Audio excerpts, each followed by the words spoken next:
अस्सलाम वालेकुम नाजरीन, ऑर्गेनिक शर्गेनिक की किचन में आपको खुशामदीद कहते हैं। उम्मीद है कि आप सब खैरियत से होंगे। तो हमारी आज की रेसिपी है ढाबा स्टाइल में दाल माश फ्राई। तो दाल माश फ्राई कैसे बनती है मुकम्मल गाइड करेंगे। तो चलें रेसिपी को शुरू करते हैं। बिस्मिल्लाहिर्रहमानिर्रहीम। 500 ग्राम दाल माश ली है, वाइट धुली हुई, जिसको उड़द की दाल भी कहते हैं। इसको मैंने साफ करके पानी में भिगो दिया है। सबसे पहले हम दाल को बॉईल कर लेंगे। दाल को बॉईल करने के लिए इस तरह का एक बर्तन लेंगे, चूल्हे पे रखेंगे, फ्लेम को ऑन कर लेंगे। इसमें 2 लीटर पानी डालेंगे हम। हमारे पास आधा किलो दाल है तो उसके हिसाब से हम 2 लीटर पानी डालेंगे। पानी को उबाल आ चुका है। दाल जो हमने भिगो के रखी थी, इसका पानी ऊपर से निकाल देंगे और ये बीच में शामिल कर देंगे। फिर हम इसमें डाल देते हैं।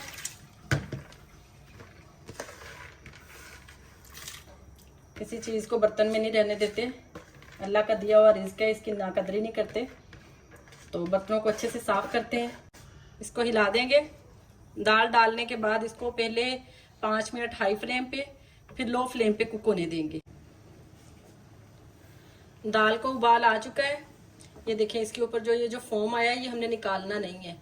ये फोम जो होता है, ये इंसानी सेहत के लिए मुज़र नहीं होता, बल्कि ये कोलेस्ट्रॉल को कम करता है और ये हार्ट के लिए भी अच्छा होता है। तो इसे हम बीच में ही डिज़ोल्व कर देंगे। तो फ्लेम अब हम स्लो कर देंगे और इसको टेंडर होने तक 90 to 95% कुक होने तक इसको गला लेंगे।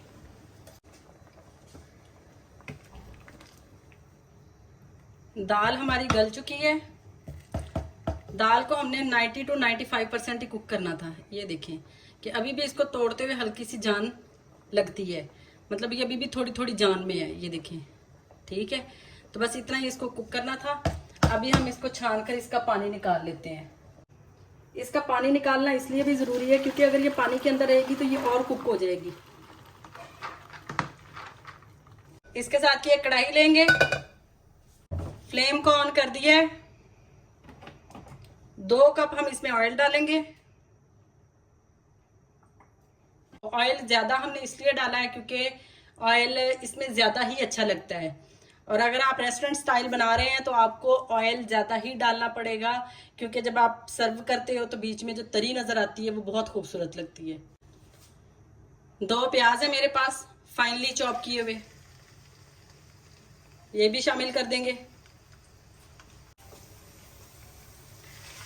प्याज को सौते कर लेंगे।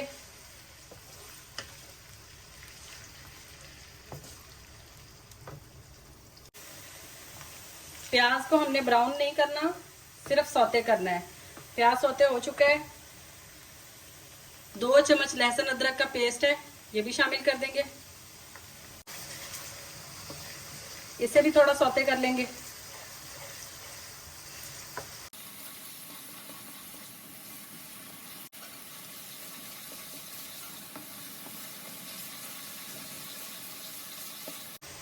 दो टमाटर लिए थे बड़े साइज के, इन्हें हमने फाइनली चॉप कर लिया है। आप चाहे तो इनका पेस्ट भी बना सकते हैं, लेकिन अगर आप पेस्ट नहीं बनाना चाहते तो इसको फाइनली चॉप कर लीजिएगा। ये गल जाएंगे, पेस्ट की फॉर्म में खुद ही आ जाएंगे।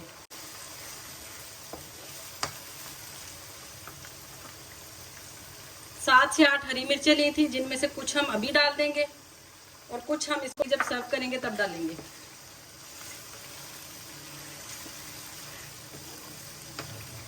अब इसको ढक देते हैं। 5 मिनट के लिए इसको स्लो फ्लेम पे कुक होने देते हैं। नाजरीन, प्याज और टमाटर हमारे गल चुके हैं। तो अभी हम इसमें पाउडर मसाले शामिल करेंगे। 1 टीस्पून भर के लाल मिर्च डालेंगे। हाफ टी स्पून हल्दी डालेंगे। हस्बे जायका नमक डालेंगे। 1 टीस्पून गरम मसाला पाउडर डालेंगे। 1 टीस्पून धनिया पाउडर डालेंगे। 1 टीस्पून जीरा पाउडर डालेंगे। इनकी क्वांटिटीज जो है ये मैं डिस्क्रिप्शन में डाल दूंगी, आप वहां से देख सकते हैं। फ्लेम को मीडियम कर देंगे।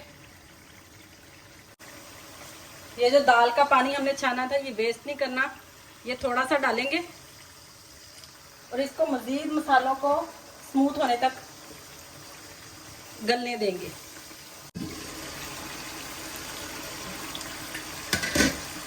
मसाला अच्छे से फ्राई हो चुका है, ये देखें। हमने जो दाल बॉईल की थी इसमें शामिल कर देंगे और इस दाल को भी थोड़ा सा फ्राई कर लेंगे।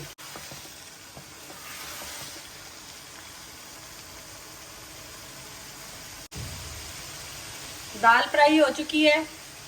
जो पानी हमने निकाला था वो थोड़ा सा इसमें शामिल करेंगे।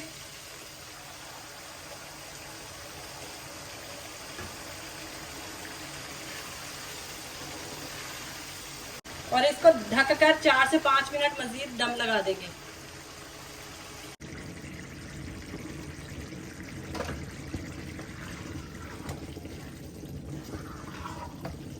दाल को लो फ्लेम पे पकते हुए 5 मिनट हो चुके हैं। इस स्टेज पे हम लोग 1 टीस्पून कसूरी मेथी हाथों पर मसल कर डालेंगे। हाफ टीस्पून काली मिर्च पाउडर डालेंगे। थोड़ी सी हरी मिर्चें मजीद डालेंगे। 2 मिनट फ्लेम तेज करके इसमें जो थोड़ा बहुत भी पानी है वो खुश्क कर लेंगे। चम्मच आपने बिल्कुल हल्के हाथ से चलाना है, बहुत जोर जोर से नहीं चलाना वरना दाल टूटना शुरू हो जाएगी। अब ये मुकम्मल डन हो चुकी है।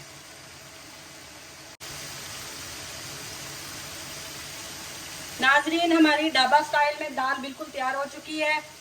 फ्लेम को ऑफ कर देंगे और इसको थोड़ा सा गार्निश कर लेंगे। इसमें हरा धनिया डालेंगे।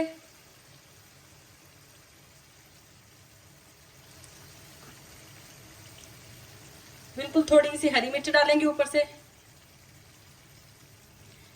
नाज़रीन, आप भी इस तरह से ढाबा स्टाइल में दाल माश बनाइएगा।